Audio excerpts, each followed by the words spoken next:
예루살렘 성이 이제 아수르 군대에 의해서 포위가 되었습니다. 북이스라엘의 사마리아 성이 함락되고 이 사네립 왕은 이제 남유다까지 정복하려고 야욕을 펼친 것이죠. 남유다는 많은 성들이 함락됐고 예루살렘 성이 남았는데 거의 전멸당한 위기에 놓인 것입니다. 이 절체절명의 위기 속에서 히스기야는 여호와의 성전에 나아가 하나님께 기도하기 시작했습니다. 오늘 본문 19절 말씀을 제가 다시 한번 읽어 보겠습니다. 우리 하나님 여호와여, 원하건대 이제 우리를 그의 손에서 구원하옵소서. 그리하시면 천하 만국이 주 여호와가 홀로 하나님이신 줄 알리이다 하니라. 예. 이 히스기야의 기도를 이렇게 읽어보면요, 그가 하나님을 어떻게 생각하고 있는지를 알 수 있습니다. 적들에게 둘러싸여 있어도 하나님께서 그들을 구원해 주실 것이라는 확신이 히스기야에게는 있었습니다. 히스기야는 백성들을 내버려둔 채 도망가거나 자신의 체면을 세워달라는 기도가 아니라 오히려 이 역전의 명수이신 하나님께 이 상황에서 이스라엘을 구원하시면 하나님이 하나님 되심을 증거할 수 있다라고 기도를 올려드리고 있습니다. 예수님께서도 제자들에게 기도를 가르치시면서 특별히 제자들에게는 이방인들과 같은 기도보다는 너희는 먼저 하나님의 나라와 하나님의 의를 구하라는 기도를 하라고 말씀하셨습니다. 하나님의 나라와 하나님의 의를 구하라는 기도, 세상 속에서 하나님이 하나님 되심을 위한 기도이죠. 세상 사람들이 하나님을 몰라도 하나님 되는 기도를 드리는 제자들, 그리고 세상 속에서 세상 사람들이 하나님의 통치와 다스림을 받을 수 있도록 기도하라고 말씀하신 것이죠. 그때 우리 주님께서 약속하신 것이 무엇입니까? 제자들에게 말씀하신 것, 하나님의 나라와 하나님의 의를 구하는 기도를 할 때 하나님께서 모든 것, 그러야면 이 모든 것을 너희에게 더하시리라. 너희는 먼저 그의 나라와 그의 의를 구하라. 그리하면 이 모든 것을 너에게 더하시리라 말씀하셨는데, 이 모든 것은 바로 앞에서 말했던 것, 먹을 것, 마실 것, 입을 것, 정말 삶을 살아가는데 필요한 것들을 하나님께서 구하지 않더라도 이것들을 너희 삶 가운데 공급해 주시고 채워 주시겠다라고 약속하신 것입니다. 즉 하나님께서는 특별히 예수 그리스도를 따르는 제자들에게 더 본질적인 기도를 하라고 말씀하고 계신 거예요. 본질적인 기도.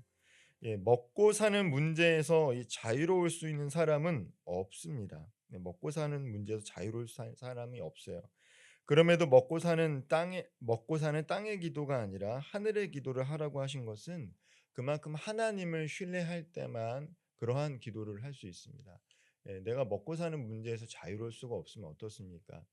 신앙이 없는 사람들은 기도하지 않죠. 그래도 신앙이 있더라도 내가 둘러싼 현실을 마주하다 보면 하늘의 기도를 거의 하기가 어려워요. 내가 지금 당면하고 있는 삶의 문제를 놓고 그거 잡고 기도하는 것도 참 믿음이 대단합니다. 그런데 더 하나님께서 원하시는 것, 하나님의 나라와 하나님의 의를 위한 기도하라라는 거예요. 그렇게 기도하면 구하지 아니하는 것까지도 하나님이 응답해 주시겠다라고 약속하십니다. 하나님이 우리의 기도를 듣고 계시기 때문이에요. 오늘 본문 20절 말씀 같이 한번 읽어보도록 하겠습니다. 아모스의 아들 이사야가 히스기야에게 보내 이르되 이스라엘 하나님 여호와의 말씀이 내가 아수르 왕 사네립 때문에 내게 기도하는 것을 내가 들었노라 하셨나이다.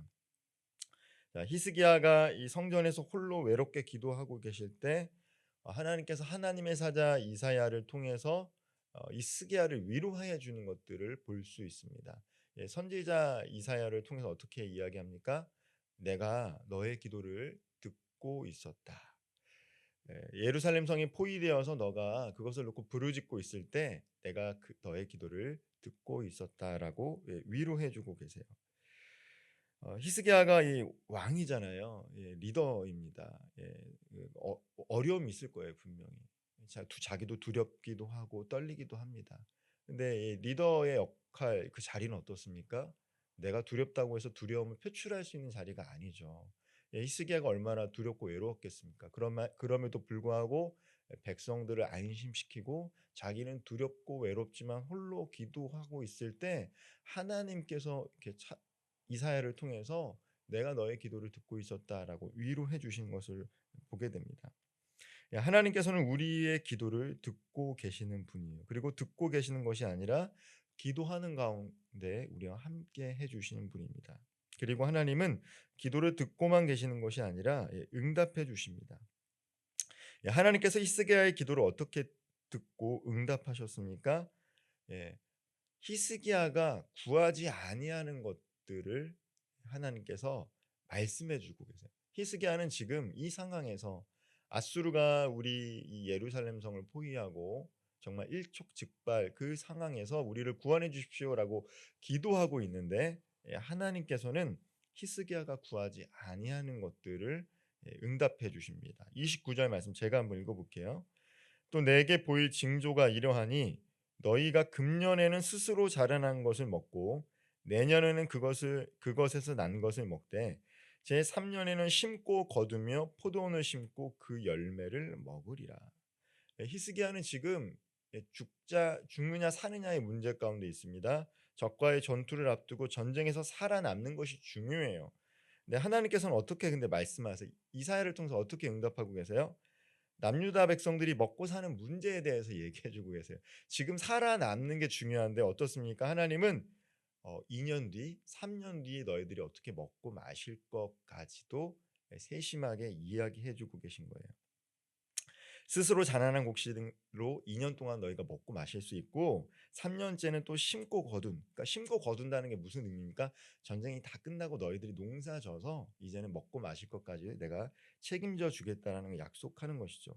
지금 전쟁에서 살아남느냐가 문제인데 하나님은 어떻게 보면 정말 태평하게 앞으로 이 3년도의 일상의 삶을 살아가는 이스라엘 백성들의 모습에 대해서 이야기해 주고 계신 거예요. 이 말씀을 통해서 우리가 깨닫게 되는 것이 무엇입니까? 하나님은 우리가 구하는 것, 생각하는 것보다 더 차고 넘치도록 채워주시는 분이시다라는 것을 알 수 있습니다. 우리는 정말 다급하고 이것만 채워주시면 좋은데 하나님은 우리가 생각하는 것 이상으로 준비하시고 계획하시는 하나님이에요. 예레미야서에서 말씀하셨던 것처럼 하나님은 일을 계획하시고 성취하시는 분이시다라는 것이죠. 우리가 생각하지 못한 것을 계획하고 계시고요. 그 일을 하나님의 열심으로 이뤄 가시고 계십니다. 나는 이것만 구했는데 하나님께서는 너 이것도 필요하지 않아? 라고 말씀하시면서 우리가 생각하지도 못하는 그것들을 하나님 우리 삶 가운데 공급해 주시고 채워 주실 때가 있습니다. 히스기야는 전쟁에서 살아남는 것, 승리하는 것만을 구했는데 하나님은 그 이후에 태평한 이스라엘의 삶에 대해서 응답해 주고 계시는 거예요.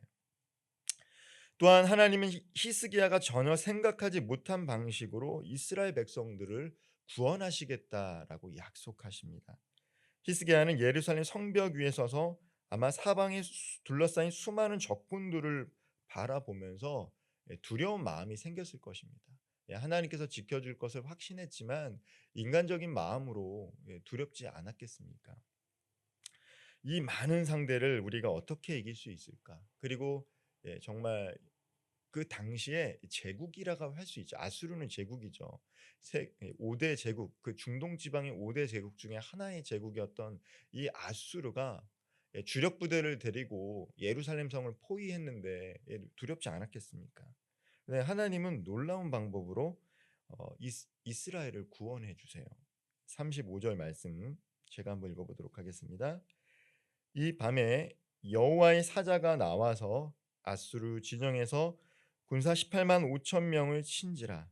아침에 일찍이 일어나 보니 다 송장이 되었더라. 밤에 히스기야가 기도했습니다. 기도했는데 어떻습니까?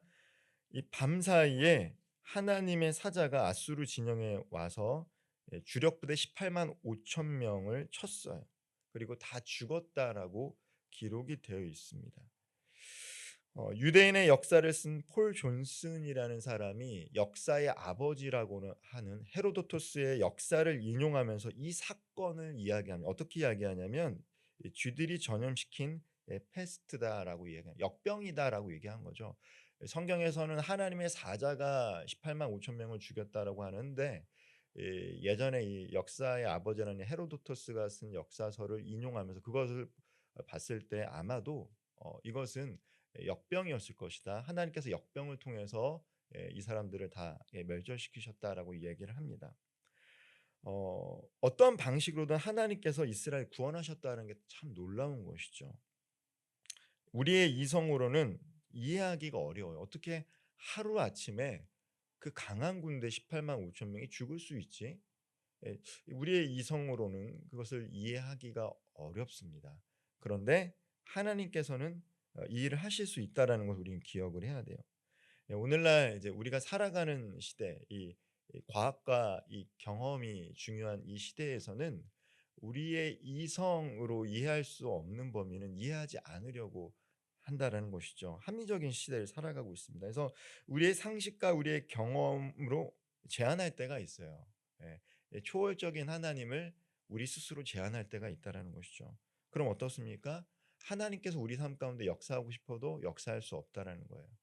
우리는 제한하고 기도해요. 하나님께서 기도하지만 하나님의 능력을 제한할 때가 있어요. 그래서 우리가 우리 삶 가운데 어려움을 직면했을 때 기도할 때도 방법을 놓고 기도하죠. 하나님 이 방법으로 내 삶 이끌어 주세요. 이렇게 이끌어 주세요. 근데 이것은 우리의 상식과 경험 안에서 기도하는 거예요. 근데 하나님은 그렇게 역사하실 수도 있지만 우리 상식과 경험을 뛰어넘어 초월적으로 역사하실 수 있다라는 것이죠. 하나님께서는 오늘도 우리가 하는 모든 기도에 기도를 듣고 계십니다. 그리고 신실하게 응답하실 준비를 하고 계세요. 우리가 하나님을 믿고 신뢰하고 기도하기만 하면 돼요. 근데 우리가 때로는 하나님 신뢰하지 못해서 기도하지 못할 때가 있고 하나님을 신뢰하고 기도하지만 우리의 경험과 이성으로 제한하면서 기도할 때가 있다라는 것이죠. 모든 일을 주님께 맡기면 하나님께서는 해결할 수 없는 일이 없다라는 것을 믿고 맡기시며 기도할 수 있는 저와 우리 모든 성도님들 되기를 소망합니다. 우리의 기도에 신실하게 응답하시는 하나님을 믿으며 기도에 힘쓸 수 있는 저와 우리 모든 성도님들 되기를 주님의 이름으로 축원드리겠습니다. 기도하겠습니다. 사랑과 은혜가 풍성하신 하나님 감사합니다.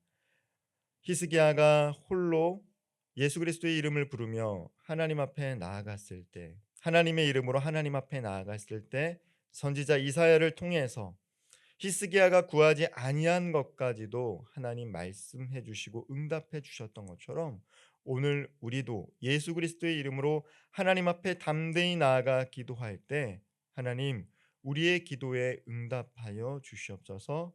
하나님 우리가 삶의 여러 가지 문제 속에서도 하나님의 나라와 하나님의 의를 구하기를 소망합니다. 본질을 추구하는 기도를 드리며 나아갈 때 하나님 우리 삶 가운데 구하지 아니하였던 부분까지도 채워 주시옵소서.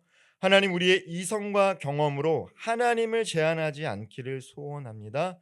초월적인 하나님을 우리 안에 가두지 않기를 소망합니다.